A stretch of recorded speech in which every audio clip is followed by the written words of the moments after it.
The NHL has three budding superstars who already in their first year or two in the league have proven they have the ability to not only take over but win a game for their team. So today we're asking the big question: who's going to score more points this upcoming season? Connor Bedard, Logan Cooley, or Macklin Celebrini? Hey everybody, welcome into Clearing the Benches, your one-stop shop for hockey content. If you go ahead and hit your subscription button right now, you'll be sure to be in on all of our future videos. Every night when you turn on the NHL highlights, you see some young kid, 19, 20, 21 years old, doing something crazy against grown men. Maybe it's the Michigan, or, Cooley had the spinorama goal a couple of years ago. Or maybe it's a guy who can shoot the puck through his legs and then bury it top shelf on a goaltender. Those are all very, very highly skilled feats. And yet you're starting to see that more and more often in the NHL. All three of these players have got exceptional skill, and they are capable of pretty much doing anything in the NHL. The sky's the limit for these kids and their future. First off, let's take a look at Chicago Blackhawks, Connor Bedard. First of all, happy birthday to him. He's going to be 20 tomorrow. So far, everything we've seen in Connor Bedard's career has been from a teenager. Think back to when you were a teenager. Could you do what this kid was doing? I know for sure I could not do it. In Bedard's career, at 150 games, he's already got 128 points. Last year, he had 67 points, and he played in all 82 games. When I look at Bedard and I look at the Chicago Blackhawks roster, the big problem I see is that they have got 8 guys listed as center on the roster. Bedard, Jason Dickinson, Ryan Donato. They just signed Ryan Green, Sam Lafferty, Oliver Moore, Frank Nazar, and Teuvo Teravainen are all listed as center on their NHL roster. That means that if guys are going to be playing with Bedard, somebody's going to have to play out of position, and I don't think it's going to be Bedard unless, they think it's going to be to his strength to switch him off with somebody, and maybe you're going to have, another high flyer like Frank Nazar on the power play with him. But again, kids are going to be forced to play out of position on the Blackhawks. Another big note: Anton Frundell just signed his ELC. I think that means if he has a good training camp, he's staying and he's going to make the Blackhawks roster. They want to see what they've got with this kid right away. Reports are he fits in, and, it doesn't look like it's going to be big problem for him to make the jump to the NHL. So I would say there's better than a 50-50 chance that he is going to stay. Otherwise, I think they would have, they wouldn't have signed him to the ELC. You don't want to burn a year by sending a guy down to Rockford or back to Sweden. When I look at the projected lines for the Blackhawks, let's say Frundell does make the team. I just see that they would have to put him out there with Bedard and Ryan Donato. Just try him, with guys, and just try him a couple of shifts with each guy, maybe a period, and then you change it up and you see if you have more or less success with another combination. Oliver Moore is a speedster, and for sure, I would think that Bedard would love playing with a kid like Moore. Teuvo Teravainen, Ilya Mikheyev, those guys know how to put the puck in the back of the net. Talk about a guy who knows how to score. They've got a prospect, Nick Lardis. Wow.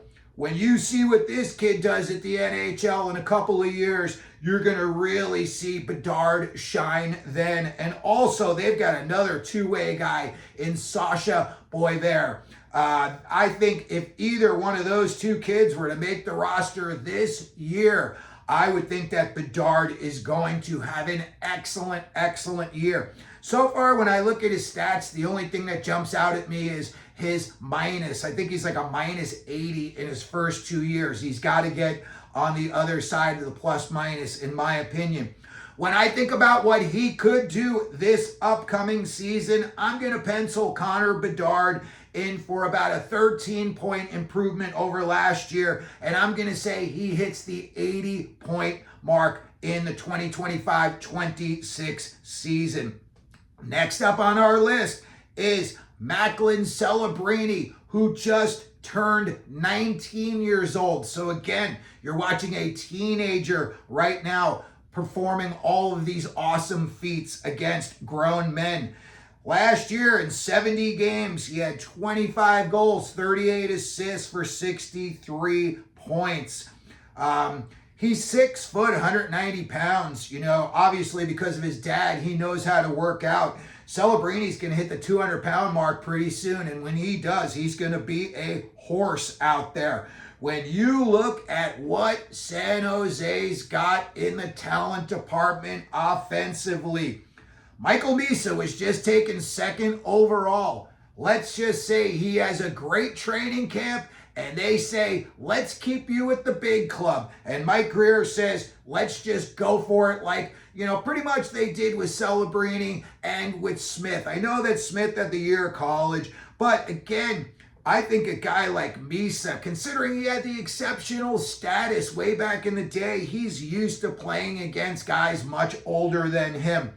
When you look at this lineup to go along with Celebrini, you got Will Smith, Misa, Tyler Toffoli, William Macklin. They just bought in Jeff Skinner. If Skinner can blow some dust off his goal-scoring stick, he might be good for 30 goals. Philip Kurashev, the kid from Chicago, he could be good for 20 goals this year. But when I look at Smith, Misa, Toffoli, Eklund, Skinner, you know, all of those guys are capable of scoring 30 goals. And if they're playing out there with Celebrini and San Jose opens it up this year and they kind of say to these kids, hey, this is going to be a learning year. We know we're not making the playoffs. Let's try to play as smart as we can, but let's open it up a little bit more and put a little bit more fear in the defensive cores of the other teams around the league. Show that speed, show that crazy craftiness, and get the defense backing off. I really think that San Jose is going to take a good jump this year. I think all of these kids have had a little chance to marinate. You know, other guys like Colin Graff, Musty. You know, you got Sam Dickinson. You got Casper Holtonen. If any of those kids even get a sniff and they have a good month or two, I think a guy like Celebrini is going to benefit from that. I think his regular line mates this year obviously are going to be Will Smith and Tyler Toffoli. And at year's end, when I think about what Macklin Celebrini could do, I'm going to pencil him in for 35 goals, 50 assists, 85 points in this upcoming season. And that would put him at over a point a game. And that's really what you're looking for when you're getting to these superstar players. You want to see them be able to, you know, hit that 85-point mark early in their career. So then after that, they can really, really grow offensively. So I'm going to come in again with 85 points for Macklin Celebrini. And then finally on our list, I've got Logan Cooley, who is just 21 years old, playing for the Utah Mammoth. And last season, he had 65 points playing in 75 games. When you look at what Cooley is surrounded with offensive talent-wise, people have got to wake up and take a look at Utah this year. They are going to score a lot of goals. And I mean a lot of goals this year. I think they're going to be in the top 3 or 4 in goals this year in the NHL. And let's look at some of the guys that Cooley's going to be playing with either as a line mate or on the power play. We're talking about Dylan Guenther. Guenther, to me, he could score 50 goals this year. That guy could be a 60 to 70 goal scorer in his NHL future. And then you've got Keller. He just, you know, he's starting to prove now. He's 85, 90. I think he could be as many as 100 points this upcoming season. They just traded for J.J. Peterka. We all saw what that kid did in Buffalo, and he didn't have much around him. And now he's going to have all these other guys that are very offensively gifted. And then you look at them on the back end. They've got 3 guys there in Sergachev, Dursey, and now Nate Schmidt. All can skate very, very fluidly. All are very confident with the puck on their stick, and all know how to jump into the play offensively. When I see where Cooley's going to get big-time help this year, recently extended Jack McBain. I think McBain is going to explode on the scene in the NHL this year in terms of his breakout year. McBain could score as many as 30 goals this season, in my opinion.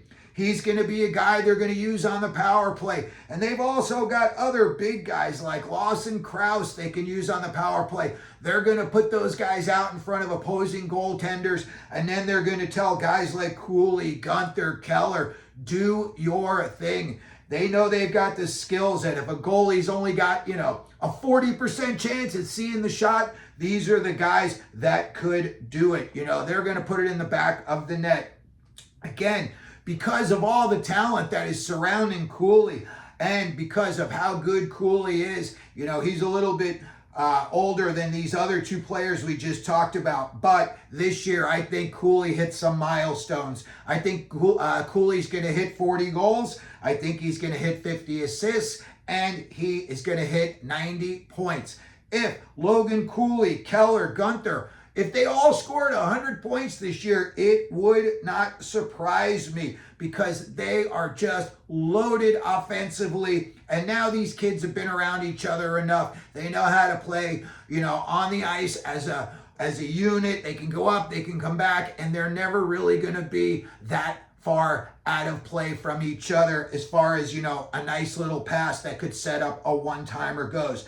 So this year, I'm going to have Logan Cooley down for 90 points. And again, we had Macklin Celebrini coming in at 85 points and Connor Bedard coming in at 80 points. So that's going to do it for today's video. We wanted to talk about these three young superstars and maybe what they could do this season. Let me know what you think down in the comments section. How many points you think each one of these guys is going to have this year. And if you could, please like the video. Don't forget to subscribe. And as we always do here at Clearing the Benches, let them know you're out there.